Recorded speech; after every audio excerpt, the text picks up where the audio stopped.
Piotr Zychowicz, historia realna. Jesteśmy w Wannsee na przedmieściach Berlina. Jest to miejscowość położona nad pięknym jeziorem. Tutaj przyjeżdżają Berlińczycy na weekendy, popływać na żaglówkach, spędzić miło czas pod miastem. Tutaj znajdują się piękne wille zamożnych berlińskich kupców, artystów. No jest to miejsce bardzo znane i przyjemne. Ale w mrocznych czasach III Rzeszy tutaj w Wannsee miała miejsce konferencja, która przesądziła o losach milionów ludzi.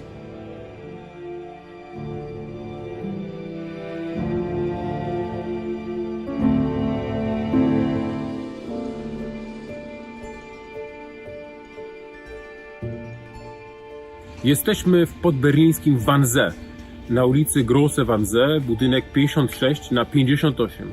Tutaj 20 stycznia 1942 roku miała miejsce słynna konferencja w Wannsee, zwołana przez Reinharda Heydricha.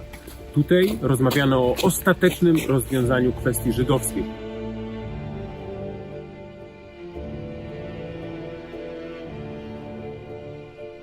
A teraz, drodzy Państwo, łączymy się z naszym gościem w studiu w Warszawie.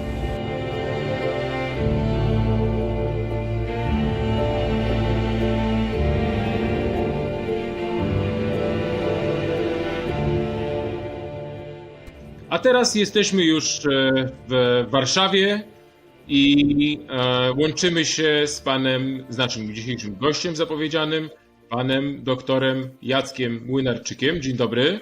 Dzień dobry panu, dzień dobry państwu. Przedstawię pana naszym widzom historii realnej. Jest pan znakomitym ekspertem zajmującym się III Rzeszą, właśnie Holokaustem, zagładą, zbrodniami Hitlera. To jest jedna, no chyba moja ulubiona pańska książka we współautorstwie o Waffen-SS. Bardzo państwu ją polecam. A teraz, panie profesorze, wyszła książka trochę w klimacie naszej dzisiejszej dyskusji, mianowicie W cieniu zagłady o losach Żydów z Kielc. I też tą książkę bardzo, bardzo państwu polecam. Może ja ją nawet pokażę tutaj, bo mamy ją pod ręką, także jeśli się już reklamujemy, to całkiem. Tak. Ja nie mogłem pokazać, bo jeszcze swojego egzemplarza nie odebrałem, ale niedługo odbiorę i przeczytam. Natomiast opisał pan historię z perspektywy, w tej książce z perspektywy, powiedziałbym, mikro, a teraz porozmawiajmy makro. Jak państwo widzieli, byłem w Wannsee, widziałem miejsce, w którym odbyła się ta słynna konferencja. Umówiliśmy się, że będziemy rozmawiali na temat z pewnego sporu, który toczy się między badaczami Holokaustu i to jest dosyć takie dwie skomplikowane nazwy. Proszę mnie poprawić, jak się pomylę. Intencjonaliści kontra funkcjonaliści. Tak jest. I jak rozumiem, proszę nam pokrótce powiedzieć, jaka jest różnica między tymi dwoma szkołami myślenia o genezie ostatecznego rozwiązania kwestii żydowskiej. To znaczy, ten spór ciągnie się od już dobrych 50 lat, tak? Czyli półwiecza. Bo na początku, a może nawet jeszcze trochę wcześniej, ponieważ ta wielka monografia Hilberga na temat zagłady Żydów w okupowanej Europie, która niedawno ukazała się w polskim tłumaczeniu, 3-tomowa, olbrzymia, to był właśnie też taki wydźwięk intencjonalizmu i ona była opublikowana w 1961 roku po raz pierwszy, no więc nawet 10 lat dłużej, tak? Kim byli intencjonaliści, kim byli funkcjonaliści lub też zwani strukturalistami, to pokrótce w tej chwili państwu opowiem. Intencjonaliści po prostu uważali, że plan zagłady Żydów powstał w zasadzie już na początku starania Hitlera o dojście do władzy, czyli w zasadzie już w momencie pisania Mein Kampf zaczął on się krystalizować. Później już po dojściu Hitlera do władzy był z coraz większą konsekwencją realizowany, a w trakcie wojny na bezpośrednie rozkazy Hitlera był radykalizowany coraz bardziej, co doprowadziło ostatecznie do zagłady wszystkich Żydów. Czyli dlaczego intencjonaliści? Ano dlatego, że główną tezą tej koncepcji jest, że od początku była intencja wymordowania wszystkich Żydów w Europie. Nie tylko pozbycia się ich, ale wymordowania, pozbycia przez wymordowanie, czyli ostateczne rozwiązanie kwestii żydowskiej to inaczej synonim wymordowania Żydów w Europie. Natomiast strukturaliści to grupa historyków wokół w zasadzie dwóch głównych, Martina Broszata i Hansa Mommsena, którzy sprzeciwili się tej koncepcji i poszli zupełnie w drugą stronę, twierdząc, że Hitler miał stosunkowo mały wpływ na podjęcie decyzji o ostatecznym wymordowaniu wszystkich Żydów, tylko to wymordowanie wynikało z procesu takiej kumulatywnej radykalizacji. To właśnie Hans Mommsen w takim sławnym artykule opublikowanym w latach 80. o realizacji utopii ukuł taki termin, no właśnie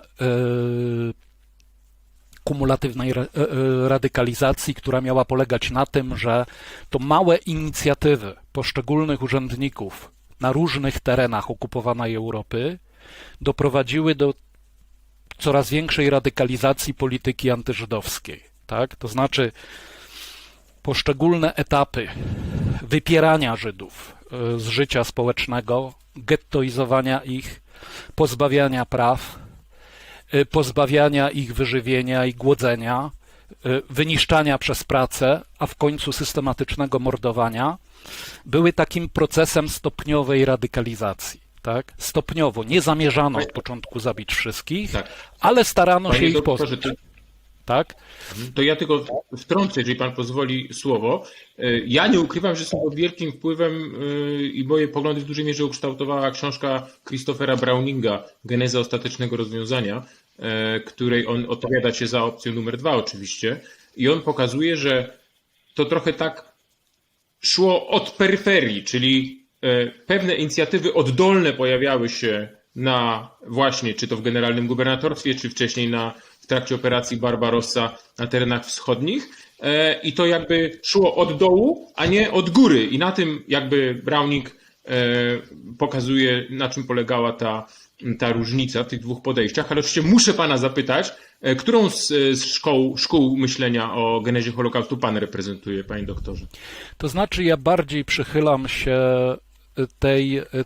tej szkole funkcjonalistycznej, ale z dużym zastrzeżeniem, że bez Hitlera jako wodza Rzeszy, któremu przedkładane są poszczególne koncepcje radykalizacyjne, bez ich aprobowania i bez ciągłego napędzania takiej antysemickiej nagonki w obrębie organizacji, no przede wszystkim partyjnej i państwowej, ten proces radykalizacyjny nigdy by się nie odbył. Tak? Więc sprowadzając to na taką formułkę, można by powiedzieć, że owszem, radykalizacja, znaczy tak, Hitler pokazywał kierunek. Pokazał kierunek, że Żydów należy się pozbyć. Nie powiedział, że trzeba ich wymordować. Tak? Znaczy tutaj w ogóle cała ten konflikt, czy ta debata jest zbudowana po prostu na braku rozkazu pisemnego wymordowania Żydów podpisanego przez Hitlera. Nie ma czegoś takiego. Nie posiadamy takiego dokumentu, a skoro nie posiadamy, to nie jesteśmy w stanie jednoznacznie stwierdzić, czy i kiedy decyzja o ostatecznym zlikwidowaniu wszystkich Żydów została podjęta. I tutaj historycy też zasadniczo się różnią. Tak? Niektórzy właśnie, to pewnie do tego będziemy nawiązywać, mówiąc o konferencji w Wannsee, no widzą w niej taki kamień milowy, w zasadzie takie ostateczne poświadczenie faktu podjęcia tej decyzji. Inni uważają, że nastąpiło to już wcześniej, w zasadzie w lecie 1941 roku, razem z mordowaniem Żydów przez grupy operacyjne SS i policji. Jeszcze inni, jak na przykład Peter Longerich, uważają, że taką ostateczną decyzję podjęto dopiero w połowie 1942 roku. kiedy opracowano plan deportacji Żydów, zwłaszcza z zachodniej Europy, na terytoria generalnego gubernatorstwa, czyli w ogóle na tereny wschodnie i tutaj mordowania ich w obozach zagłady, przede wszystkim w Auschwitz. Tak? Więc Panie doktorze, to właściwie muszę panu powiedzieć, że w zasadzie no to zgadzamy się co do tego. Ja też jestem dużo bardziej przekonujące są te argumenty szkoły funkcjonalistycznej, tak? Czyli wydaje mi się, że tamte po prostu były takim trochę przedłużeniem wojennej propagandy, te przestarzałe poglądy, że to jeden Hitler o wszystkim zdecydował, prawda? Od początku miał ten cały plan. O tych sprawach też swoją drogą, jak już reklamujemy różne książki, pisałem w książce Niemcy swego czasu, ale proponuję teraz, to tak gwoli wstępu, żeśmy przedstawili Państwu tą dyskusję historyczną, ale spróbujmy teraz pokazać, panie doktorze, naszym widzom historii realnej, w jaki sposób ta radykalizacja narodowo-socjalistycznej polityki niemieckiej przebiegała od lat 30. do momentu, w którym ci ludzie zaczęli na masową skalę dusić gazem w komorach gazowych kobiety, dzieci, mężczyzn i dokonali jednego z najpotworniejszych aktów ludobójstwa w dziejach. I właściwie punktem wyjścia, panie doktorze, będzie rok, ja wiem, powiedzmy 33. Niemcy narodowi socjaliści przejmują władzę i uwaga, drodzy państwo, nie biorą się właśnie za mordowanie masowe Żydów, tylko no co właśnie wtedy, jaki jest ich pomysł na uczynienie Niemiec judenfrei? Rozumiem, że zmuszenie do emigracji do Palestyny po prostu, tak? To jest jakby pierwsza faza tej polityki antyżydowskiej. w zasadzie ja bym tutaj wyodrębnił jeszcze wcześniejszą fazę, to znaczy zaraz po przejściu, to znaczy przede wszystkim jedna podstawowa rzecz, która być może dla wszystkich słuchających nie wydaje się oczywistą. Już 30 stycznia, to znaczy w nocy z 30 stycznia na dzień następny, na 31, następuje radykalna zmiana położenia ludności żydowskiej w Rzeszy Niemieckiej, tak? To znaczy w państwie niemieckim. To znaczy Hitler przejmuje funkcję kanclerza, tak?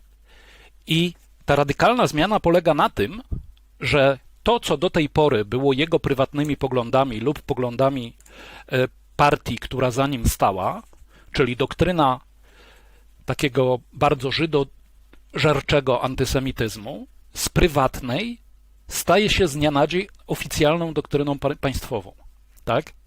To jest bardzo ważna zmiana jakościowa. Dlaczego? Dlatego, że jeżeli jest się zwykłym urzędnikiem, tak, w Niemczech, w jaki sposób pokazać pewną lojalność systemowi? W najprostszy sposób pokazując swój antysemityzm.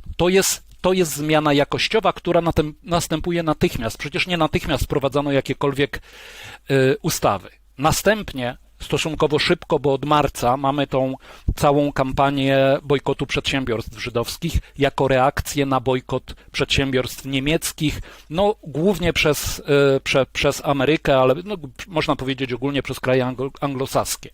Przedstawia się, że jest to spisek żydowski i w związku z tym tworzy się szeroką akcję bojkotowania sklepów i przedsiębiorstw żydowskich. Tak? To jest pierwsze. Następnym takim etapem, tak idąc szybko, są zmiany w położeniu prawnym ludności żydowskiej. Tutaj początkiem tego jest opublikowana 7 kwietnia 1933 roku ustawa o odnowieniu kadry urzędniczej w Niemczech. I co ciekawe, mało sobie zdajemy z tego sprawę, ale doliczono się, że pomiędzy rokiem 1933 a rokiem 1939 podobnych ustaw zamykających poszczególne zawody dla ludności żydowskiej w Niemczech opublikowano prawie 2000. I znowuż, to nie są inicjatywy odgórne. Tego nie zarządziło NSDAP, tego nie zarządził Führer, tak, czyli Hitler. To są często inicjatywy oddolne, tak, które tyczą się poszczególnych zawodów, tyczą się grup rzemieślniczych, tyczą się związków jakichś sportowych, chórów i innych tego rodzaju masowych organizacji, tak?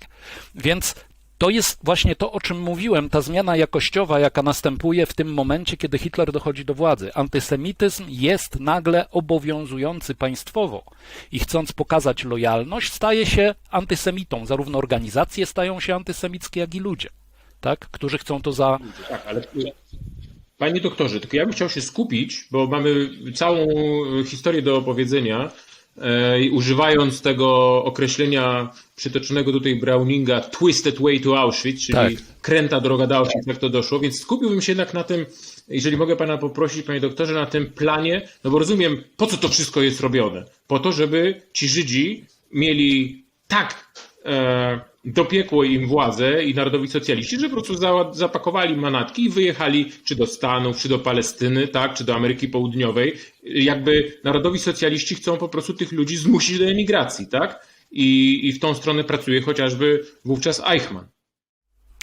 Dokładnie, to znaczy tutaj taki jakościowy przełom następuje po przyłączeniu, po Anschlussie Austrii. Wtedy w sierpniu 1938 roku w Wiedniu powstaje Centrala Wychodźstwa Żydowskiego. Tak? To jest taka modelowa organizacja organizująca emigrację żydowską. Tak? Emigrację żydowską z terenów niemieckich, pozostających pod władzami niemieckimi. I na wzór tej Centrali Wychodźstwa Żydowskiego w Wiedniu następnie są otwierane inne podobne centrale, na przykład Centrala Rzeszy do spraw wychodźstwa żydowskiego w Berlinie w lutym 1939 roku. To tutaj właśnie będzie urzędował Eichmann.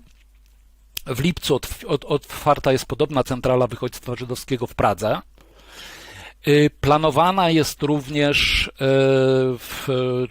taki Centralny Urząd Regulacyjny do spraw kwestii żydowskich w Czechach i Morawach, a w 1941 Tak, ale to roku... rozumiem, moment, musimy się zatrzymać, panie doktorze, na chwilę, czyli Tak.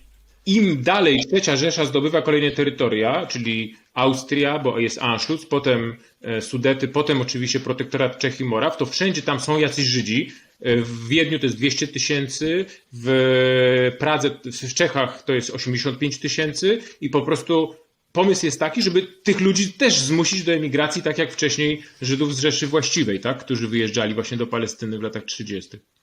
Czyli jakby ta polityka antysemicka się rozszerza na kolejne zdobyte terytoria. Oczywiście. I to jest w tym momencie pomysł na rozwiązanie problemu żydowskiego, tak? Czyli stworzenie tak fatalnych warunków prawnych i taki nacisk na gminy żydowskie, by zachciały one same wyjechać z Niemiec, mało tego, by tą swoją podróż, ten wyjazd same zapłaciły. Tak? Równocześnie wiąże się to oczywiście z przejmowaniem majątków, z aryzacją przedsiębiorstw, czyli z przejmowaniem przez Niemców majątków żydowskich, więc jest to też bardzo intratny proceder. I faktycznie aż do praktycznie 1 września, czyli do wybuchu II wojny światowej, do napaści na Polskę, to jest koncepcja pozbywania się problemu, znaczy rozwiązania problemu żydowskiego na terenach pozostających pod panowaniem niemieckim, tak? Poprzez emigrację, przymusową emigrację. Co ciekawe, Heydrich na konferencji w Wannsee w protokole zanotował, że do 31 października 1941 roku Niemcy opuścić miało 537 000. Ja tutaj mam dokument przed sobą, dlatego tak to... 537 000, z tego 360 000 wyjechało z terenów Starej Rzeszy, 147 000 z Austrii i około 30 000 z protektoratu. Tak? Także to jest ten nacisk. To jest kolosalna cyfra, wie pan, muszę powiedzieć, że jestem wstrząśnięty tym, bo to jest koszmarna ilość ludzi zmuszona do opuszczenia swoich domów, swoich przyjaciół, swojej pracy, swoich ojczyzn. Natomiast, panie doktorze, docieramy teraz do momentu, który chyba najbardziej zainteresuje naszych polskich widzów, mianowicie, jak napisał jeden z historyków, Polska zmienia wszystko. To znaczy, we wrześniu 1939 roku wybucha wojna, Niemcy atakują Polskę. Do momentu ustalenia linii demarkacyjnej między sowiecką strefą okupacyjną a niemiecką strefą okupacyjną po niemieckiej stronie znalazło się 1,7 miliona Żydów, pod okupacją niemiecką w Polsce. No i jak rozumiem, to jest ten moment, kiedy Niemcy orientują się, ci odpowiedzialni za realizację polityki antysemickiej, że o żadnym masowym emigracji nie ma mowy, no bo przecież nie da się 1,7 miliona ludzi zmusić do emigracji. To jest niemożliwe technicznie, tak? Czyli muszą wymyśleć coś nowego. To znaczy tutaj koncepcja nowa, no tutaj właśnie te elementy strukturalistyczne, o których mówiliśmy, czyli te różne inicjatywy na różnym szczeblu, po raz pierwszy na bardzo szeroką skalę dają znać o sobie. Tak? To znaczy, wynika to z faktu, że planując atak na Polskę, nie było koncepcji ogólnej, spójnej, państwowej, wypracowanej przez władze narodowo-socjalistyczne, co począć z polskimi Żydami. Przecież dane statystyczne miano, tak? Były w dyspozycji niemieckiej. Więc wiedziano, że problem będzie tak olbrzymi, ale rozwiązanie problemu zawsze, gdy mówię o problemie żydowskim, jest to zawsze w cudzysłowie i zawsze jest to nomenklatura nazistowska, za którą przepraszam, ale jest to skrót myślowy, żebyśmy tutaj długo na ten temat nie rozprawiali. Czyli ta chęć pozbycia się Żydów ze swojego obszaru władzy istnieje cały czas. No ale tak jak sam pan zwrócił na to uwagę, jest to w tym momencie na tą skalę niemożliwe. W związku z tym, no faktycznie, zwłaszcza, że większość Żydów zamieszkujących Polskę to są ludzie stosunkowo ubodzy. Ich nie da się porównać do Żydów wiedeńskich, berlińskich czy praskich, tak? To są Żydzi. Oni nie zapłacą za bilet do Nie zapłacą, tak. nie zapłacą, nie mają... Nie... Panie doktorze, jeszcze jedna rzecz. Proszę zwrócić uwagę, że Niemcy od 3 września 1939 roku były w stanie wojny z Wielką Brytanią, więc nie było też mowy o tym, żeby spod władzy niemieckiej ludzie mogli wyjechać do Palestyny, prawda? Jakby tak. Te drzwi się też zatrzasnęły. Tak, oczywiście. I dlatego tutaj mamy no również koncepcje deportacyjne tym razem, czyli już nie emigrację dobrowolną, tylko przymusową. Znaczy oprócz całej gamy różnych środków, które zaczynają się od również przejmowania majątków, uciskania, wypędzania Żydów z poszczególnych obszarów, gettoizowania ich, czyli zamykania ich w wydzielonych dzielnicach. To wszystko jest stosowane naturalnie i jest stosowane niecentralistycznie. Tak? Poszczególni władcy na poszczególnych terytoriach, głównie na poziomie starostów miejskich, starostów wiejskich, burmistrzów i tak dalej, decydują o tym. Tak? Jedyną taką koncepcją szerszą, która miałaby objąć całą ludność żydowską, są tak zwane rozwiązania terytorialne, czyli koncepcje rezerwatów żydowskich. Pierwsza taka koncepcja, ona zaczyna powstawać już od września 1939 roku i tutaj to jest Lublin, tak? To jest oczywiście rezerwat Lublin-Nisko.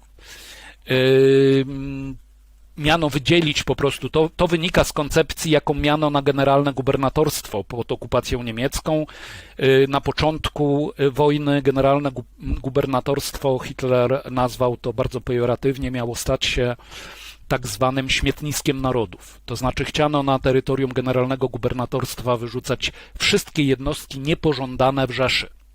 Tak? No w tym przede wszystkim Żydów. I właśnie na użytek pozbywania się Żydów, również z generalnego gubernatorstwa, pomyślano, że można będzie wytyczyć taki obszar tak zwanego rezerwatu lubelskiego lub zwanego też w literaturze Nisko Lublin,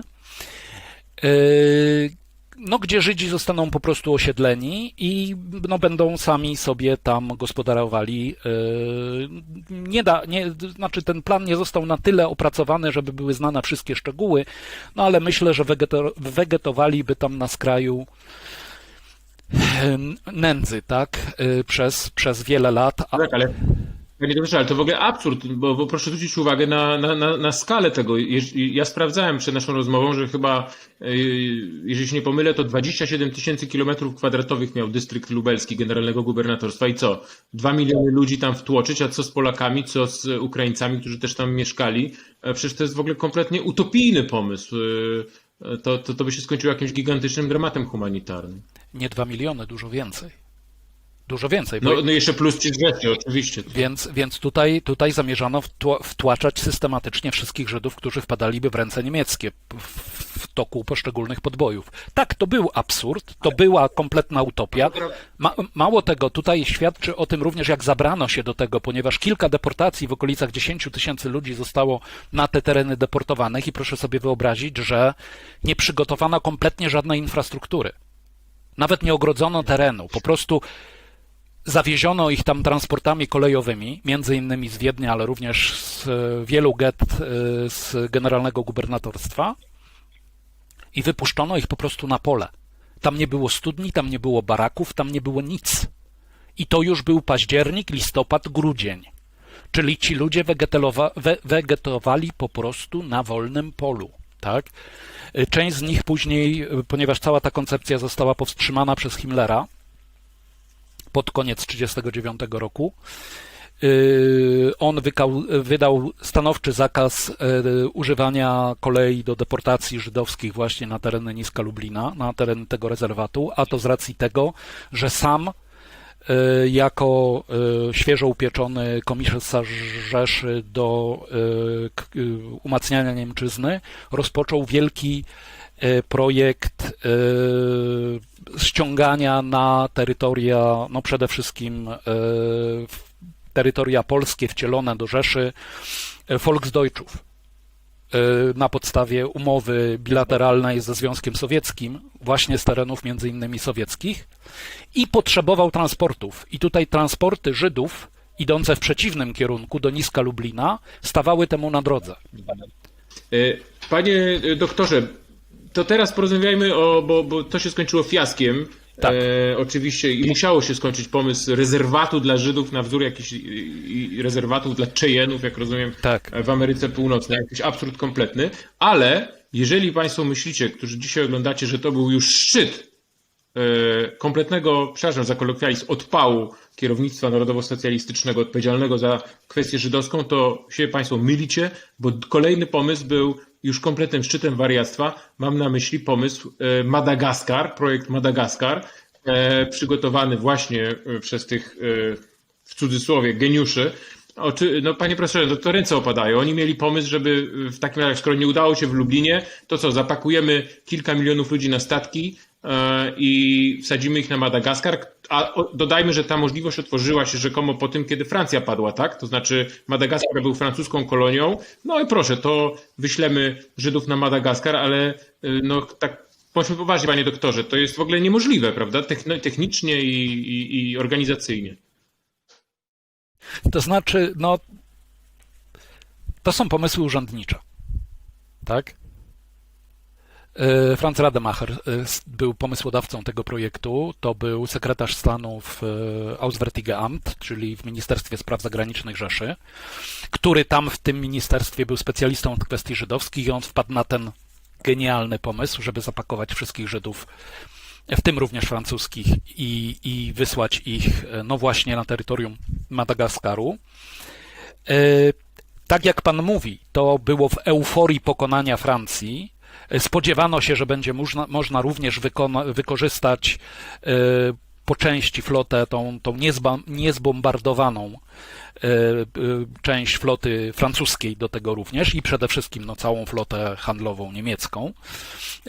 Ten pomysł został podchwycony przez Eichmanna i natychmiast w RSH, czyli w Głównym Urzędzie Bezpieczeństwa Rzeszy, Eichmann opracował swoją koncepcję madagaskarską, gdzie proszę sobie wyobrazić, żeby było jeszcze dowcipniej, to cały ten proces deportacyjny miało nadzorować SS i policja, czyli SS i policja jako rodzaj biura podróży dla Żydów do powstającego rezerwatu madagaskarskiego, ale projekt Eichmanna był brutalniejszy w swoich założeniach niż Rademachera, bo Rademacher nie rozpisywał się szeroko o tym, w jakich warunkach będą żyli Żydzi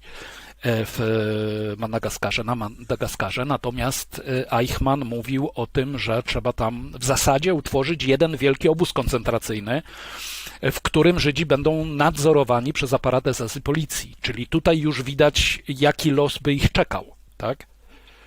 No naturalnie był to absurd.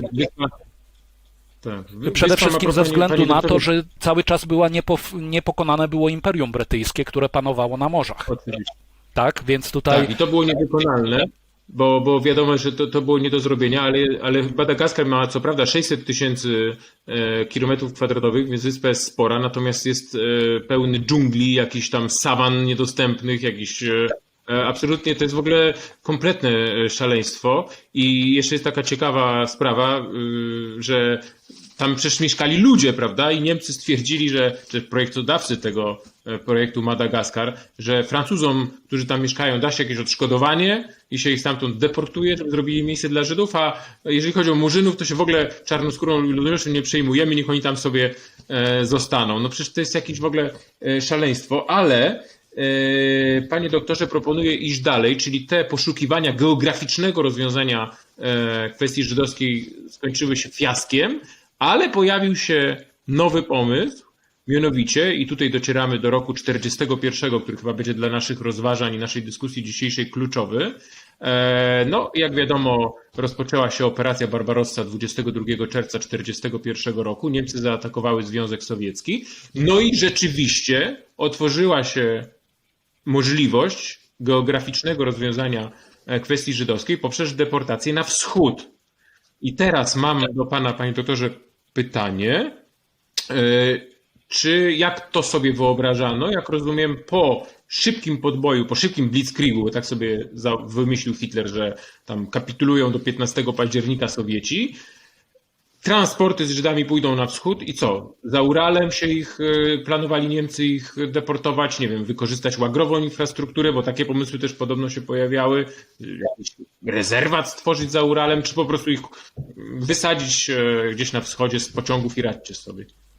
No właśnie, no ten wschód był cały czas niesprecyzowany, to znaczy używano terminu deportacja na wschód, nie określając dokładnie gdzie, to znaczy też znowuż były różne koncepcje, tak?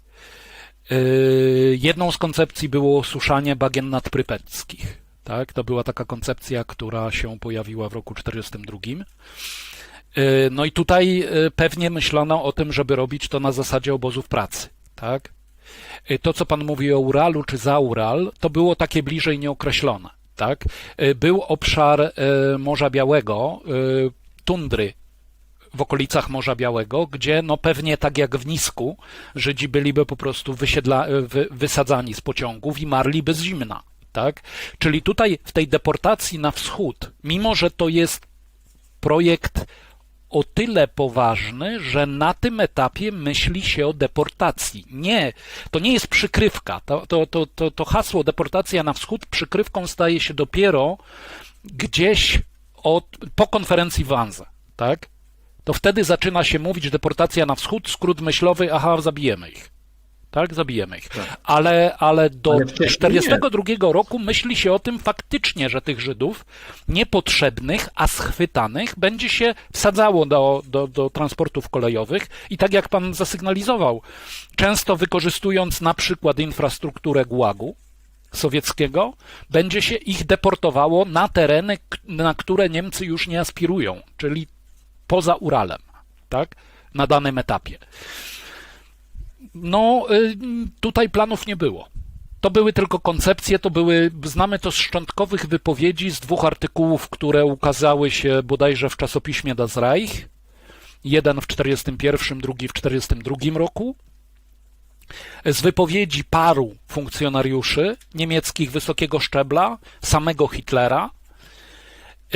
No i to w zasadzie utonęło w trakcie tych masowych mordów, jakie zaczęły być dokonywane po rozpętaniu wojny z Związkiem Sowieckim. Tak? Tutaj...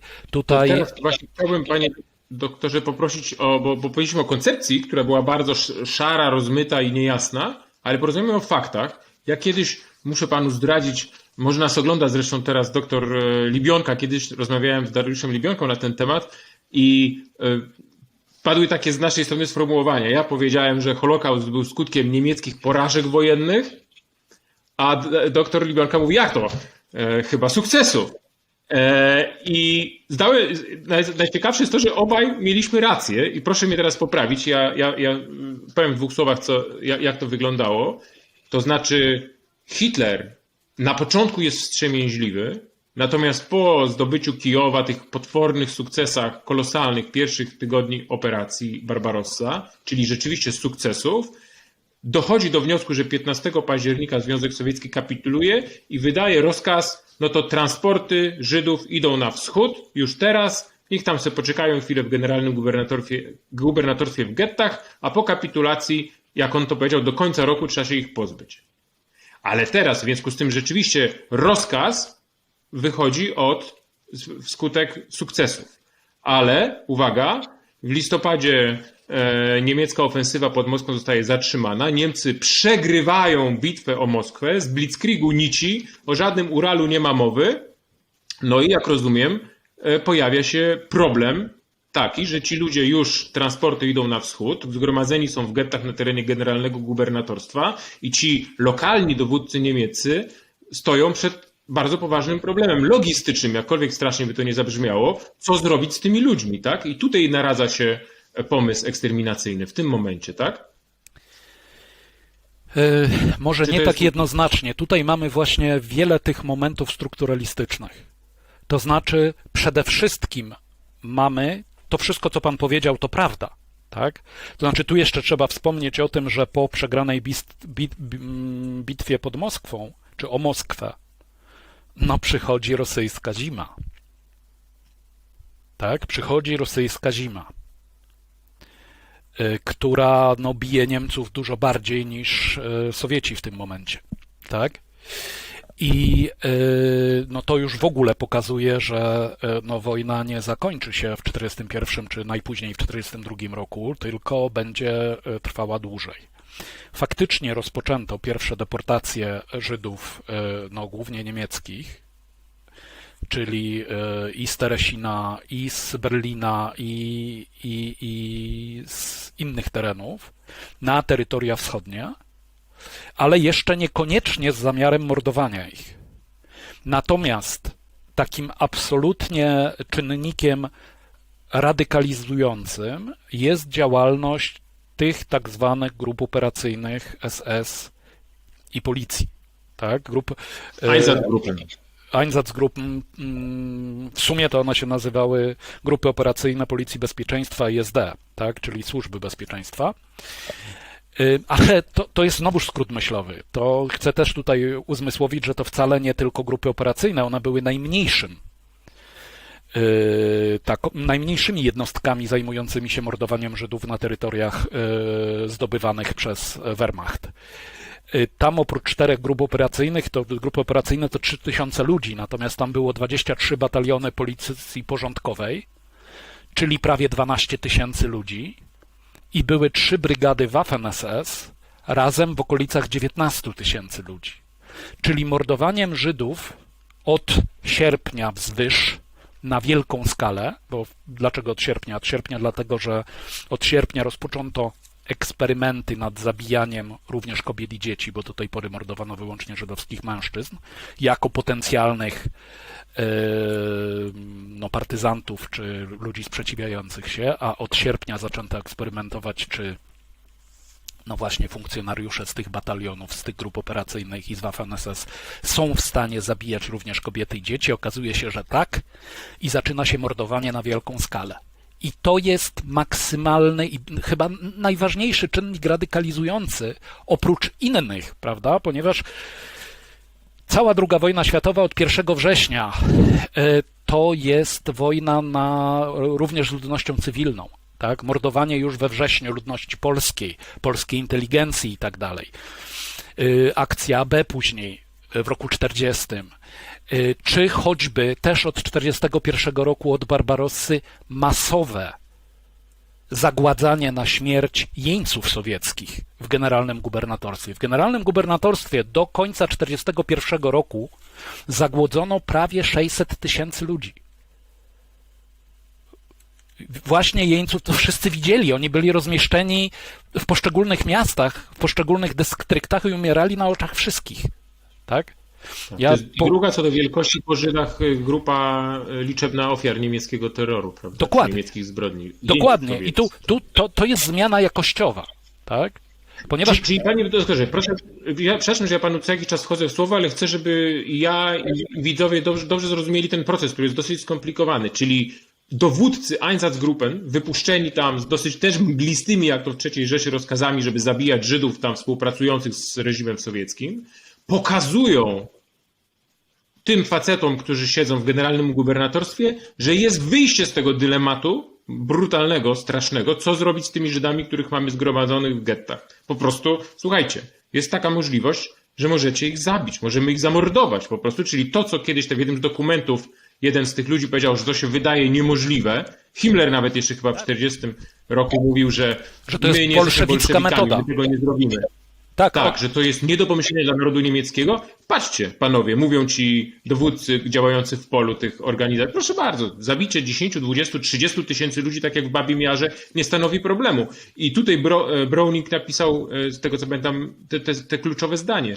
Okazało się, że zabijanie ludzi jest znacznie prostsze niż deportowanie ich w jakieś dalekie, odległe lądy. Ale nie do końca tak proste, jakby się wydawało. To znaczy tutaj cały czas, w dalszym ciągu, no zwłaszcza Himmler, ale nie tylko Himmler, również wyżsi oficerowie, wyżsi dowódcy SS i policji na wschodzie zwracali uwagę na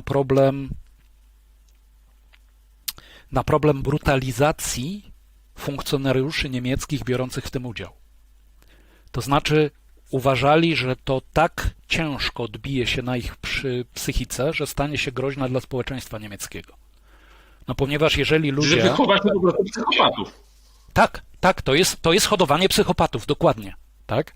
Znaczy tutaj jest doskonała książka właśnie Christophera Browninga o 101. Batalionie Rezerwowym Policji, przetłumaczona na język polski, gdzie on opisuje, w jaki sposób ten batalion, który składał się z ludzi starszych, bo to byli rezerwiści, czyli ludzie 40 plus w wieku, byli przygotowywani do pierwszej akcji rozstrzeliwania. I proszę sobie wyobrazić, że tam wręcz lekarzy batalionowych poproszono, żeby im pokazali, narysowali sylwetki ludzi na piachu i pokazywali, w które miejsca strzelać, żeby to było efektywne.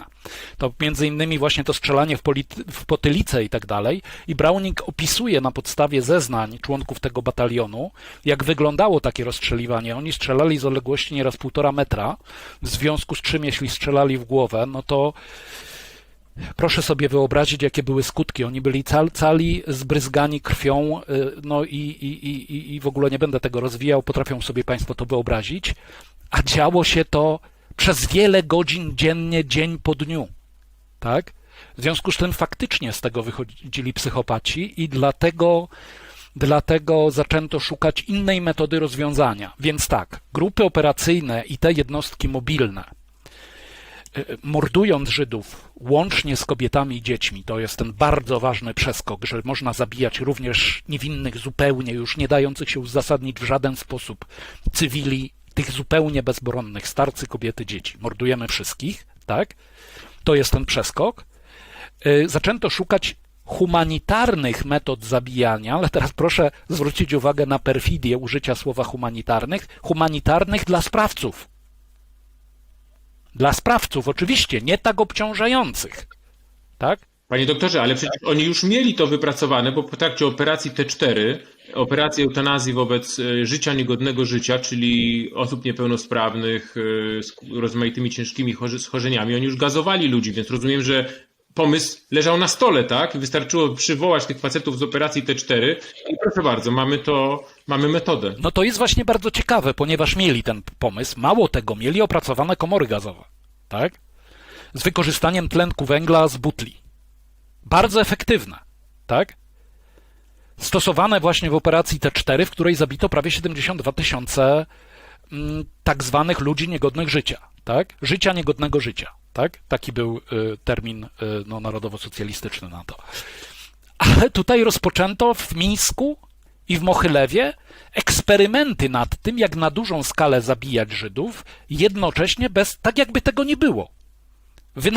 Wynajdowano to samo jeszcze raz. Mało tego, Globocznik w dystrykcie lubelskim, czyli dowódca SS i policji w dystrykcie lubelskim Odilo Globocznik, który miał wielkie aspiracje do germanizowania całego generalnego gubernatorstwa, czyli daleko poza zakresem swojej władzy, również na własną rękę prowadził eksperymenty. Według polsko-niemieckiego historyka Bogdana Musiała już od jesieni 40 roku, tak? Czyli też wymyślał swoją komorę gazową. Także tak jakby nie następowała wymiana informacji, choć ta wymiana musiała następować i wreszcie w konsekwencji przecież personel akcji T4, która została powstrzymana w połowie 1941 roku, w kwietniu, został przekazany najpierw na wschód, najprawdopodobniej, nie wiemy tego dokładnie, do dobijania nieuleczalnie zranionych żołnierzy Wehrmachtu, a następnie przekazany na potrzeby akcji Reinhardt do obsługi i w ogóle wzniesienia i obsługiwania obozów stacjonarnych zagłady, tak? Akcji Reinhardt. Czyli Treblinka, Sobibór, Bełżec, tak? Czyli już tak. operacja Reinhardt, kiedy ten Holokaust wszedł w tą fazę najbardziej swoją drastyczną i największą, ale jeszcze zanim przejdziemy do tego, panie doktorze, pozwolę sobie, bo przygotowałem tutaj, cofnąć się do tego momentu, kiedy to zaczyna się ta potworność, o której mówimy. Jest taki dokument, ja go przeczytam, to jest rzecz dzieje się w kraju Warty. Tam działał taki Sturmbannführer SS Rolf Heinz Hübner, który napisał do drugiego towarzysza Eichmana dokument, który bardzo dużo mówi o tym. Otóż jest lipiec 41. Uwaga.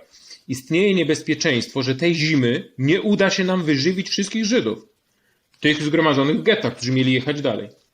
Należy się więc poważnie zastanowić, czy najbardziej humanitarnym rozwiązaniem nie byłoby pozbycie się Żydów, o ile nie będą zdolni do pracy, za pomocą jakiegoś szybko działającego czynnika. W każdych okolicznościach byłoby to przyjemniejsze, niż pozwolić im umrzeć z głodu. Wszystko to brzmi nieco fantastycznie, ale w moim przekonaniu jest całkowicie wykonalne. I wie pan, i to mi się wydaje jest kluczowe, czyli mamy faceta, który siedzi gdzieś na niskich szczeblach, w miarę oczywiście tej drabiny terroru, i on ma konkretny problem. Czyli droga na wschód jest zamknięta, z Niemiec przychodzą transporty. Znamy to zresztą ze wspomnień ludzi, którzy siedzieli w gettach, że nagle przyjeżdżają Żydzi z Niemiec, z zachodniej Europy, prawda, te getta są przeludnione.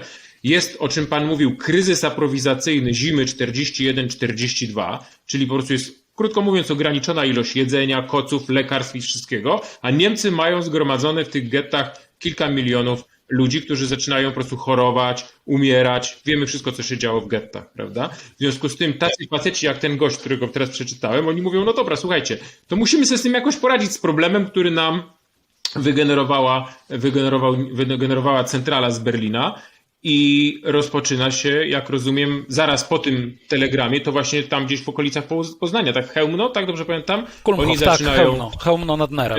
Tak, zabijać właśnie ludzi przy pomocy gazu. I teraz już, jeżeli pan pozwoli, panie doktorze, to na to wszyscy czekają. Rozpoczęliśmy nasz program dzisiaj, drodzy państwo, od wizyty w Wannsee i jak rozumiem, w tej sytuacji tego kryzysu aprowizacyjnego, tej historii, o której pisał w tym telegramie ten narodowo-socjalistyczny zbrodniarz, w Wannsee zbiera się śmietanka, no nie wiem, kto tam w ogóle przyjechał i po co oni się zebrali, panie doktorze? Jeszcze, jeśli pan pozwoli, 3 minutki na temat kraju Warty. Bo tutaj wrzucił pan Hübnera i to jest też bardzo ważny czynnik radykalizujący. To jest faktycznie pierwszy stacjonarny obóz zagłady. On zaczyna swoją działalność 6 grudnia 1941 roku, ale to jest, jak pan zauważył, inicjatywa regionalna zupełnie. Tak? To znaczy Hübner zwraca uwagę na to, że mamy problem wyżywienia, ale problem jest dużo większy, ponieważ największe getto obok getta warszawskiego, getto Litzmannstadt, czyli getto łódzkie, miało mieć prowizoryczny charakter. To było getto utworzone na potrzeby deportacji do generalnego gubernatorstwa. Tymczasem ono funkcjonuje już dobry rok, dobre 2 lata. Tak? I jest potężnych rozmiarów. I teraz decyzję o budowie obozu zagłady, i to najbardziej pokazuje, jak bardzo funkcjonalistycznie w pewnych momentach pracowano, podjął sam Artur Greiser. Dlaczego? Dlatego, że kraj Warty miał być tak zwanym Mustergałem, miał być gałem wzorcowym, pokazujący w sposób wspaniały praktycznie bez żadnych problemów przeprowadzający germanizację tych terenów, tak, na użytek Rzeszy Niemieckiej. To miał być Mustergau, który z polskiego miał stać się czysto niemiecki. No więc tam w ogóle nie było miejsca dla Żydów. I tutaj jest taka rzecz mało znana w polskiej historiografii, która przebija się jednak, można to znaleźć w historiografii niemieckiej, ja sam o tym też pisałem. Jest pomysł Greisera, żeby część nadających się do pracy Żydów wysłać przez Arbeitsamty z powrotem do Rzeszy, bo tam jest brak rąk do pracy. Mało tego, ta inicjatywa jest podjęta przez Arbeitsamty, które tworzą takie listy zapotrzebowania pracowników żydowskich, które sięgają prawie 100 000 ludzi. I hamuje to dopiero Hitler swoim zakazem. Mało tego, nie tylko hamuje, ale mówi, że w związku z tym, że no, tych Żydów w Rzeszy jest za dużo, getto będzie musiało przyjąć w ostatecznym rozrachunku 20 000 dodatkowych Żydów z Rzeszy i 5 000 Syntów i Romów. Tak? I to decyduje o tym, że Greiser sam podejmuje decyzję, że będziemy po prostu zabijać zbędnych ludzi z getta Litzmannstadt. I tak powstaje pierwszy stacjonarny obóz zagłady. Czyli chora logika jest taka, musimy wymordować część tych, którzy są, żeby zrobić miejsce dla tych, którzy przyjadą z... No bo sobie inaczej nie poradzimy. No nie możemy doprowadzić do sytuacji, gdzie ludzie masowo umierają nam na zamkniętym obszarze, no bo wydadzą się choroby, to spowoduje, zwiększy zachorowalność również czy samych Niemców, czy w ogóle ludności tak zwanej aryjskiej w Łodzi. No i wielkie ryzyko, tak? Więc decyduje się tutaj na poziomie praktycznie tego Wartegału, tak? To nie jest odgórna inicjatywa. I teraz już wracając do konferencji w Wannse. Co dzieje się w Wannse i dlaczego dzieje się konferencja w Wannse, bo o tym mieliśmy mówić. No to ja mam takie dwa zasadnicze pytania. Po co i kto? Jaki był cel? I tu jest najważniejsza sprawa, bo wspomniał Pan na początku, że są badacze, którzy uważają, że to był moment, kiedy postanowiono o Holokauście. Tam zapadły konkretne decyzje, rozkazy i potem wszystko się rozpoczęło. Czy też może to jest zbytnie uproszczenie? Kiedy w ogóle była ta konferencja, panie doktorze? To znaczy, tutaj jeszcze, żeby zrozumieć, dlaczego ona się odbyła, jak ona się odbyła, po co ona się odbyła, trzeba zwrócić uwagę na to, co się wydarzyło w polityce międzynarodowej. Wydarzył się Pearl Harbor. Tak? Wydarzył się Pearl Harbor. 7 grudnia zostaje Ameryka zaatakowana, jej port na Pacyfiku w Pearl Harbor. Wielka część statków zostaje zbombardowana, zatopiona i Ameryka oficjalnie wkracza do wojny. 4 dni później Niemcy wypowiadają wojnę Ameryce. Tak? Dlaczego to jest ważne? Ano dlatego, że wielu historyków uważa, wydaje mi się słusznie, że wielki proces mordowania Żydów był bardzo długo powstrzymywany w związku z tym, że zwłaszcza Żydzi z Europy Zachodniej traktowani byli jako rodzaj zakładników w stosunku do Ameryki.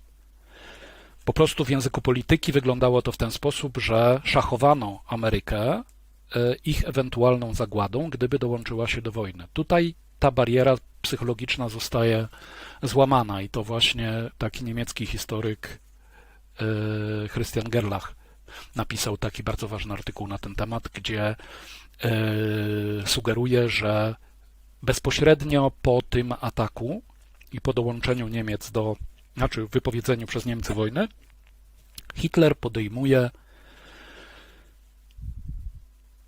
tą decyzję o wymordowaniu wszystkich Żydów. Że to jest taka Grundsatzentscheidung, czyli decyzja absolutnie podstawowa, decydująca o wszystkim. Nie mamy śladów takiej decyzji.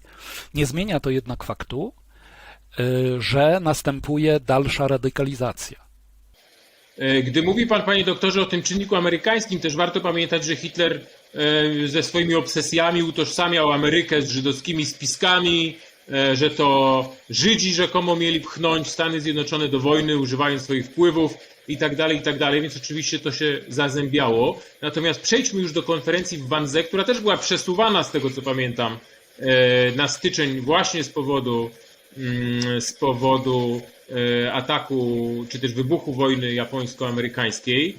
No więc po co Reinhard Heydrich, który był gospodarzem tej konferencji, zebrał tych wszystkich smutnych panów w willi w tej letniskowej miejscowości w pobliżu Berlina?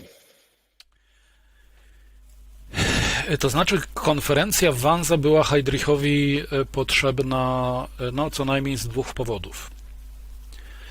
Po pierwsze, i to są takie badania nowsze, sprzed paru lat, Heydrich, ponieważ może leciutki wstęp do tego. My, myśląc o Holokauście, o zagładzie ludności żydowskiej, uznajemy to za proces absolutnie haniebny, którego ludzie, którzy w nim uczestniczą, powinni się wstydzić i jakoś tak automatycznie rozmawiając, czy myśląc, czy pisząc o tym, nam się wydaje po prostu, że Holokaust to jest rzecz haniebna, tak? Przed którą Niemcy się chowali, nie chcieli, by znano ich nazwiska, że brali w tym udział i tak dalej. Taka jest perspektywa normalnego człowieka na mord masowy na tą skalę, tak? Ktoś, kto się go dopuszcza, hańbi się na całe życie, tak? I również na całą wieczność później w pamięci ludzi. Optyka narodowo-socjalistyczna jest inna. Ostateczne rozwiązanie kwestii żydowskiej, wszystko jedno jakimi środkami, to jest priorytet Rzeszy na każdym etapie jej funkcjonowania. To znaczy osoba lub osoby, która doprowadzi do sukcesu na tym polu, w ich optyce okryje się nieśmiertelną sławą. Tak? Będzie miała nieśmiertelne zasługi dla narodu niemieckiego. Czyli w ich optyce to jest coś chlubnego. Tak więc te wielkie osobistości niemieckie będą w zasadzie się biły o to, by ich nazwisko połączono z tym rozwiązaniem tego bardzo uciążliwego z perspektywy Rzeszy problemu. No i dlaczego o tym mówię? No mówię o tym dlatego, że jedną z motywacji Heydricha była chęć ustanowienia się człowiekiem, który będzie zapamiętany i również w protokołach będzie zanotowany jako ktoś, kto odpowiadał za ten Holokaust w tym momencie. Skąd to wiemy? To jest taki myk tutaj, ponieważ zapraszając najpierw do Berlina 9 grudnia na tą pierwszą konferencję, która miała się wtedy odbyć, nie odbyła się z powodu tego ataku w Pearl Harbor, i również na tą drugą konferencję z 20 stycznia 1942 roku nad jezioro Wannsee, Heydrich wysyłał takie upoważnienie Hermana Göringa, które zostało wystawione 31 lipca 1941 roku. Ja tutaj mam przed sobą zarówno protokół, jak i tekst tego upoważnienia. I tutaj tylko przeczytam jedno zdanie z tego upoważnienia. Upoważniam pana, czyli Reinharda Heydricha, pisze Göring, niniejszym do dokonania wszystkich niezbędnych pod względem organizacyjnym, rzeczowym i materialnym przygotowań do całkowitego rozwiązania kwestii żydowskiej w niemieckiej strefie wpływów w Europie. Wiemy z historiografii, z badań, że to pismo, to upoważnienie nie napisał Göring, tylko napisał również Eichmann z Heydrichem i dali Göringowi to do podpisania. Tak? I tutaj przeczytałem, upoważniam pana niniejszym. Natomiast w protokole z Wannsee to upoważnienie zostało dołączone w formie fotografii, każdy miał je przed oczami, ale w pierwszych słowach, po wymienieniu członków tej konferencji, szef Policji Bezpieczeństwa, czyli Heydrich, pisze: szef Policji Bezpieczeństwa ISD, Obergruppenführer SS Heydrich, oznajmił o swoim powołaniu przez marszałka Rzeszy na pełnomocnika do przygotowania ostatecznego rozwiązania kwestii żydowskiej w Europie i zaznaczył, że zwołano tę konferencję w celu wyjaśnienia podstawowych problemów. No i tu się zaczyna robić ciekawie. Czym różni się udzielenie pełnomocnictwa od bycia pełnomocnikiem? No wydawałoby się, dzielimy włos na czworo. No nie. Nie dzielimy włosa na czworo. Proszę Państwa, Udzielenie pełnomocnictwa oznacza, że trzeba się sprawą zająć, że dana osoba ma się sprawą zająć. Bycie pełnomocnikiem oznacza, że sprawuje się urząd. A urząd to biuro, to budynek, to sekretarki, to personel, to ludzie. I żeby było śmieszniej,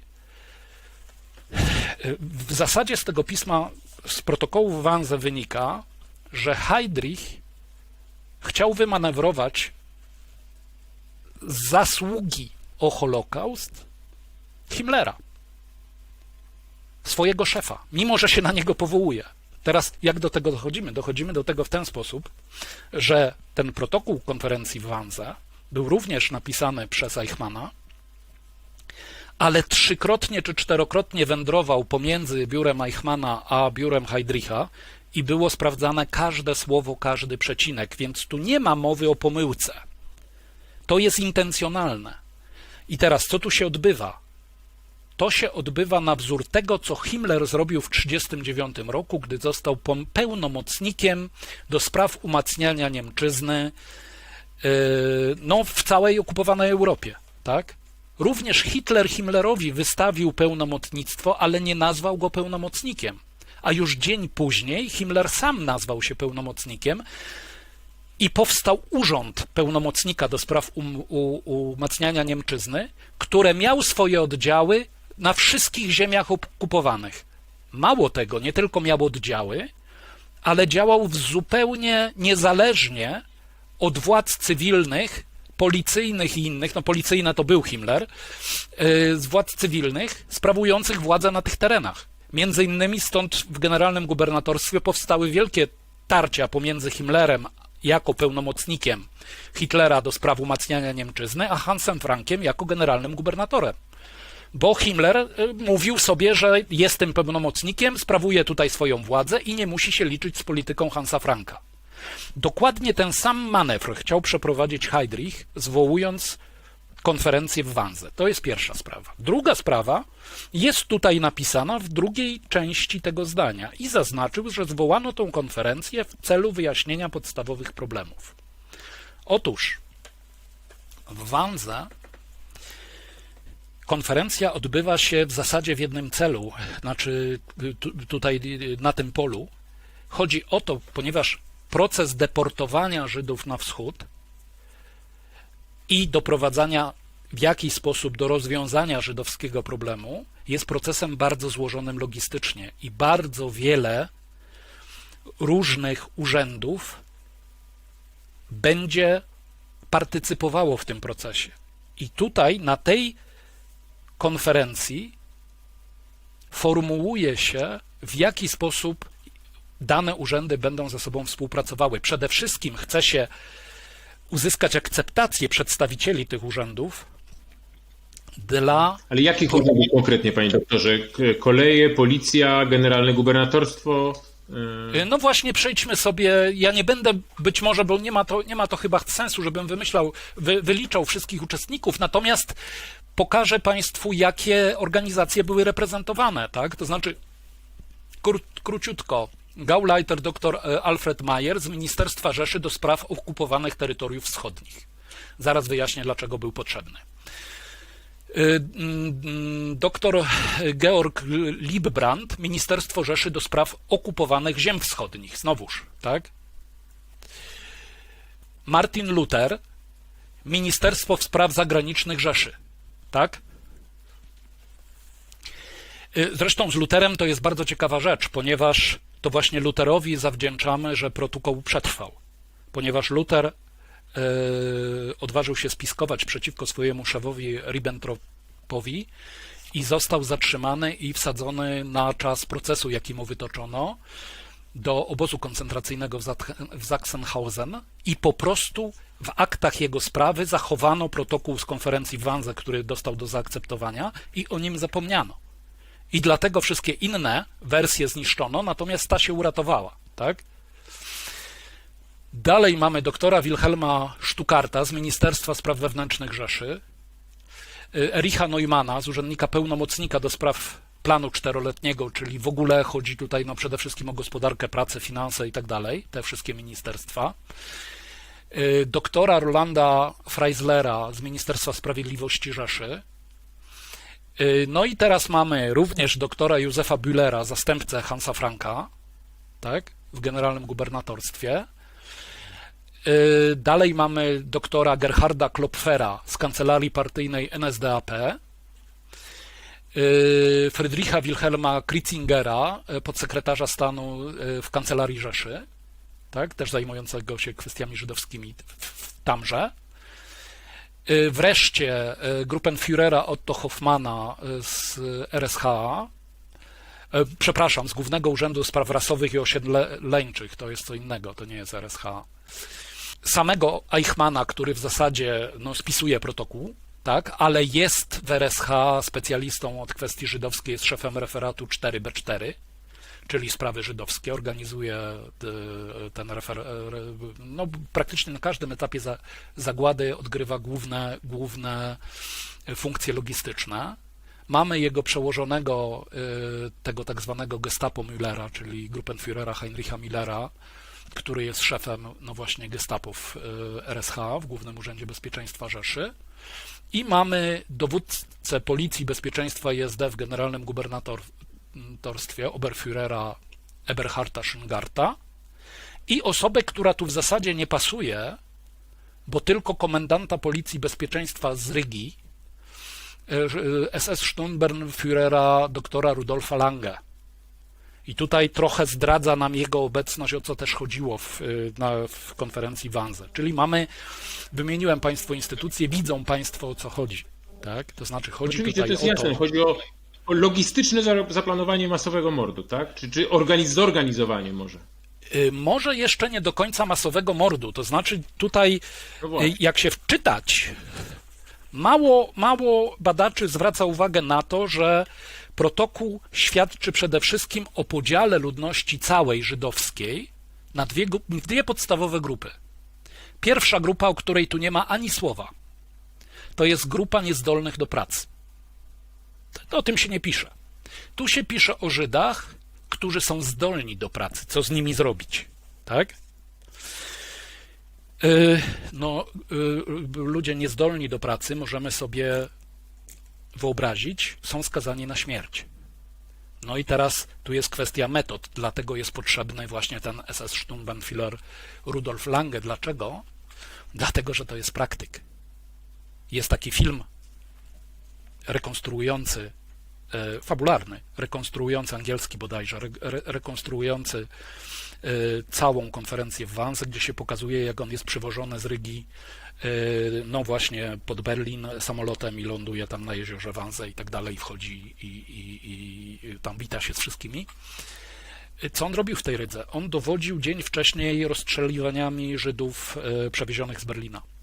To znaczy on bezpośrednio z wykopu z nadmasowego grobu został przetransportowany na konferencji w Wannsee, żeby opowiedzieć o swoich doświadczeniach. Tylko po to jest potrzebne. Panie doktorze, to spróbujmy podsumować to, żebyśmy mieli to wszystko położone. Czyli po pierwsze, pierwszym celem konferencji w Wannsee jest próba przejęcia przez Heydricha pieczy i kontroli nad całym procesem rozwiązania kwestii żydowskiej. Drugim takim prozaicznym, praktycznym nawiązanie współpracy pomiędzy poszczególnymi resortami i instytucjami, które mają realizować tą politykę antyżydowską, ale teraz, i to jest dosyć, myślę, że może być zaskakujące dla wielu widzów, to znaczy nawiążę do tego, o czym Pan powiedział o tych dwóch grupach, to znaczy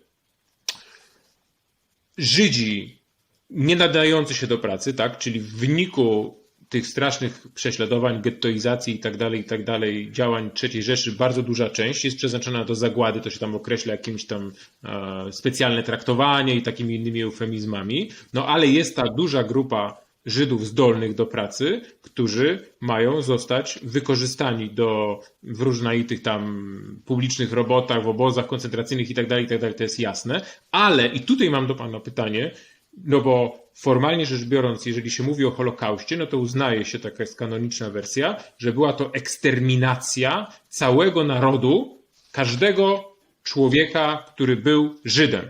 Tymczasem w Wannsee okazuje się, że ma być eksterminacja tylko niezdolnych do pracy, czyli jak rozumiem jakaś wielka operacja eutanazyjna, czyli powtórka T4 wobec Żydów niezdolnych do pracy, ale jednak zdolni do pracy mają żyć i pracować na potrzeby III Rzeszy. No to się nie trzyma kupy. Albo też może chodzi o to, żeby oni zostali wyniszczeni przez tą pracę.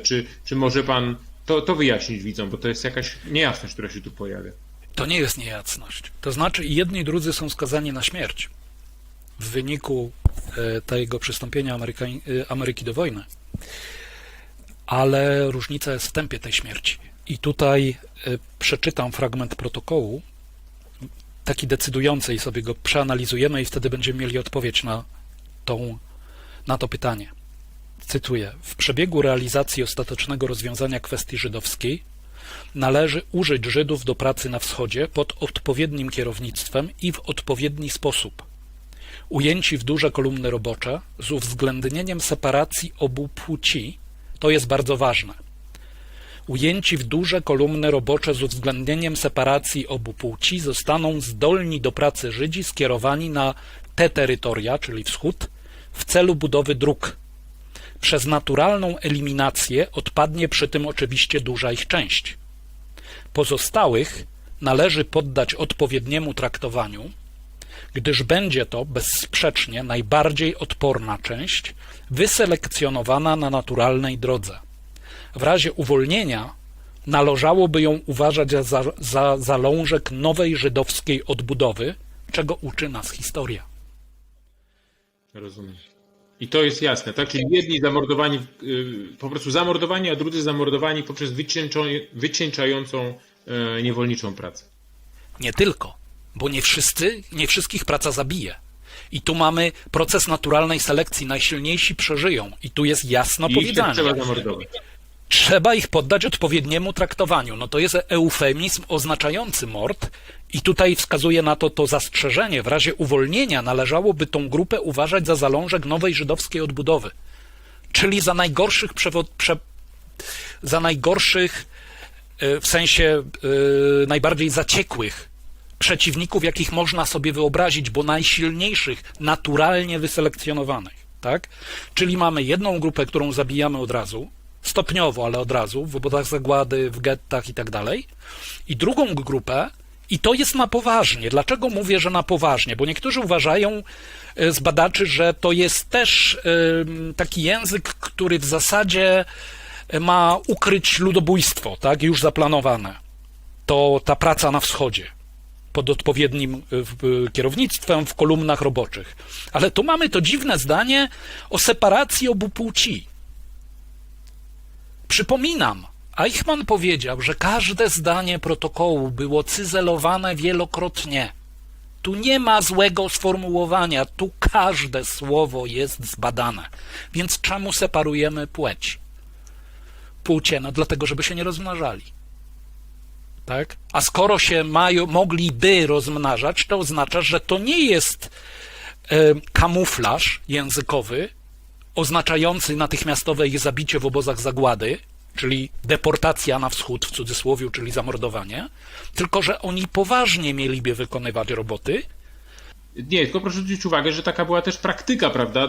Tak. Znamy te obrazy, nawet jak jeszcze węgierscy Żydzi przyjeżdżali do Auschwitz w roku 1944. Stał tam jakiś Mengele, prawda? I kobiety z dziećmi, które tam wiadomo było, że są niewydalne, nie będą w stanie pracować. Do komór gazowych kierowano na jedną stronę, zdrowych mężczyzn na żydowskich też do pracy, w związku z tym tak działano. Panie profesorze, panie doktorze, my musimy niestety kończyć powoli, bo czas pędzi nieubłaganie. Mam dwa pytania, czyli po pierwsze, konferencja w Wannsee, żebyśmy podsumowali to, czy to jest przełom w tej radykalizacji polityki narodowo-socjalistycznej, czy to jest tylko pewne takie nadanie pewnych formalnych ram pewnemu procesowi, który i tak już się toczył od pewnego czasu? Niemcy mają taką odpowiedź sowohl als auch, czyli zarówno to, jak i to.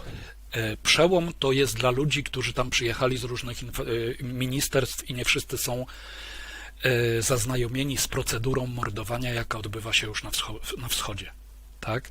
To jest po raz pierwszy, być może, przed ich oczami przedstawione między innymi przez Rudolfa Lange, jak to wygląda. W tym sensie jest to przełom. Ale z drugiej strony, tak naprawdę, to jest to usunięcie wszystkich przeszkód i przede wszystkim chęć zdobycia akceptacji, ponieważ znowuż tutaj zwrócę uwagę na procedurę. Każdy z uczestników konferencji otrzymał taki sam egzemplarz protokołu z konferencji w Wannsee i procedura była taka, że w określonym czasie, chyba 2 tygodni, jeżeli ministerstwo czy dany urząd nie zgłosił protestu, w sensie poprawek, to dokument został uważany za zatwierdzony i wchodził do realizacji. O to tu chodziło, żeby się dogadać w bardzo przystępnej atmosferze, jak będziemy razem współpracować i żeby ministerstwa później udzieliły swojej aprobaty do ustaleń w trakcie tej konferencji. Czyli tak, to był przełom, ponieważ w tym momencie poprzez tych przedstawicieli, szefowie tych poszczególnych resortów dowiedzieli się już jednoznacznie, co jest planowane i w jaki sposób, i że będzie to drastyczne, i w jakim tempie i tak dalej. A po drugie udzielili temu swojej akceptacji, czyli tu się zakończą walki bulldogów pod dywanem, bo wszyscy będą ciągnąć w jedną stronę ten wózek Holokaustu. Tak? I w tym momencie to jest przełomowe, to jest bardzo ważne. Tak? No dobrze, to czyli jednak, jak Państwo widzą, konferencja w Wannsee była bardzo, bardzo ważnym wydarzeniem w historii tego ludobójstwa, w ogóle świata, ale ludobójstwa narodowo-socjalistycznych Niemiec na Żydach, chociaż paradoks jest taki, że gospodarz konferencji Reinhard Heydrich nie mógł go wprowadzić w życie, bo został zastrzelony, jak wiadomo, w Pradze. Był wówczas protektorem Czech i Moraw przez skoczków spadochronowych czeskich z Londynu.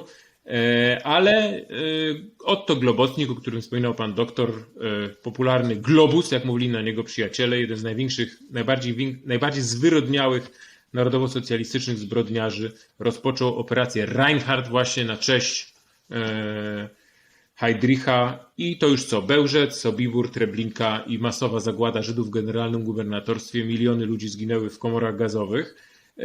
To było, drodzy Państwo, przedstawienie genezy tego, tak jak powiedziałem, jednego z największych ludobójstw w dziejach świata. I jeszcze na koniec zapytam pana profesora, pana doktora, już rozmawialiśmy na tym na początku, ale porozmawiałem jeszcze na sam koniec, absolutnie Hitler w tym wszystkim.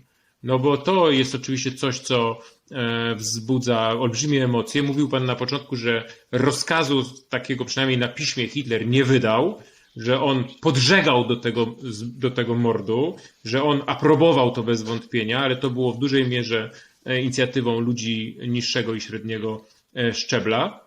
To co, gdyby Hitler nie strzelił, nie palnął sobie w łeb i stanąłby przed sądem i pan, panie doktorze, byłby sędzią, który miałby zdecydować o jego losie, to skazałby go pan za Holokaust, czy nie? Jak to jest? Czy on ponosi odpowiedzialność jako narodowo-socjalistyczny przywódca za to? Jak pan to widzi? Bo to jest dosyć duży spór na ten temat. To znaczy, ja widzę to w ten sposób, że bez Hitlera mogłoby Holokaustu w ogóle nie być.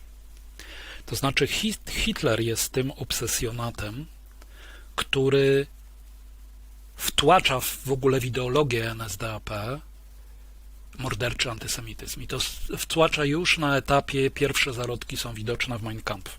Tak? I to tak zwane proroctwo, na które on się tam chyba z 19 razy, tam ktoś policzył z historyków, powoływał z 30 stycznia 1939 roku, że jeżeli międzynarodowe żydostwo wywoła kolejną wojnę światową, to rezultatem nie będzie bolszewizacja Europy, tylko zlikwidowanie rasy żydowskiej w Europie. Jakoś tak to było, ja to z pamięci cytuję w tej chwili, staram sobie przypomnieć. Powtarzał przy każdym przełomowym momencie, jaki doprowadzał do kolejnego stopnia radykalizującego, udzielając w ten sposób publicznej aprobaty dla tej radykalizacji na danym etapie. To samo odbyło się znowuż po wejściu Stanów Zjednoczonych do wojny w grudniu. Tam odbywał się zjazd Gauleiterów w Berlinie, chyba od 10 do 13 grudnia. Tam był m.in. Hans Frank. I tam Hitler znowuż powtórzył to swoje proroctwo. I to jest takie bardzo symptomatyczne, bo 16 grudnia w Akademii Górniczo-Hutniczej w Krakowie Frank przemawiał do członków swojego rządu. I tam między innymi powołał się na tą mowę Hitlera i między innymi sformułował że w Berlinie powiedziano nam, to znaczy tak sobie zakpił, że przecież nikt nie będzie ich deportował na wschód. Jeżeli macie problem ze swoimi Żydami, to po prostu się z nimi załatwcie, w sensie zabijcie ich, tak? I tutaj też jest ciekawie, ponieważ on dalej mówi, że nie możemy ich przecież zagłodzić, nie możemy ich przecież zagazować, ale znajdziemy środki techniczne, by rozwiązać ten problem. Czyli 16 grudnia jeszcze mu nie powiedziano, jakie to środki techniczne są. Tak? Natomiast chwilę później, 20 stycznia, mamy już konferencję w Wannsee i tam już w zasadzie te środki są sformułowane. Tak? Dobrze, panie doktorze, czyli krótko mówiąc, Hitler winny podżegania i ja się zgadzam z tym w 100%. Uważam, że powinien za to, wiem, że narażę się przeciwnikom kary śmierci, ale dostać po prostu karę śmierci za to, mimo że najprawdopodobniej rzeczywiście tego rozkazu na piśmie nie wydał, ale bez wątpienia, kiedyś jeszcze powiem, na koniec Państwu robiłem wywiad z profesorem Janem Kershawem, w Manchesterze zresztą to było, dobrych parę lat temu, i on właśnie, Kershaw stworzył takie określenie working towards Hitler, czyli pracować ku życzeniom, wybiegać naprzeciwko życzeniom Führera, który po prostu działał jako taki agitator, który tą ideologię stworzył i bez wątpienia jako przywódca III Rzeszy ponosi za to odpowiedzialność. I tutaj nie zgadzam się z tymi, którzy uważają, że Hitler nic nie wiedział o Holokauście i w ogóle nie miał z tym nic wspólnego i to wszystko zły Himmler zrobił. Bez wątpienia rola Hitlera w tym jest olbrzymia. To znaczy tutaj, jeśli mogę, ostatnie zdanie, jeśli mi pan pozwoli. Tu jeszcze jest bardzo ważny element, którego nie jesteśmy w stanie teraz ze względów czasowych prześledzić, ale jestem w stanie to w każdej chwili pokazać, że na każdym etapie radykalizacyjnym, również w protokole w Wannsee pisze, że to, co ustalimy, wymaga akceptacji Hitlera. O tym mówił kilkakrotnie Himmler, o tym mówił Globocznik, o tym mówił Krüger, o tym mówił Goebbels, pisał w pamiętnikach, że to wszystko odbywa się za aprobatą Hitlera, czyli za każdym razem, gdy przechodzono do następnego etapu wielkiej radykalizacji, on to musiał zaakceptować. Tego nie da się zlekceważyć. I ostatnia uwaga, przecież zostało coś takiego jak testament Hitlera. I co jest głównym przekazem testamentu Hitlera, pisane już w 1945 roku, jest apel do przyszłych pokoleń Niemców, by skończyć z rasą żydowską. To zostawił Hitler na kilka dni przed swoim samobójstwem jako główny punkt swojego programu dla przyszłych pokoleń. Czyli I to była ta obsesja. Kompletna obsesja, nic się jego w głowie nie zmieniło. Tak? Tak jest. Drodzy Państwo, bardzo Państwu dziękuję za posłuchanie tej rozmowy, a Panu doktorowi za przyjęcie zaproszenia. Moim gościem był dr Jacek Młynarczyk. Dziękuję bardzo. Dziękuję bardzo, do widzenia. Dziękuję za uwagę. Do widzenia. Drodzy Państwo, dziękuję Państwu za obejrzenie tego odcinka. Proszę bardzo o wspieranie kanału Historia Realna, żebyśmy mogli więcej nakręcać takich ciekawych programów i rozmów prowadzonych w plenerze. Wspierajcie Państwo kanał poprzez subskrypcję, poprzez komentowanie filmów, lajkowanie filmów, no i oczywiście wspierajcie nas na Patronite. Piotr Zychowicz, Historia Realna.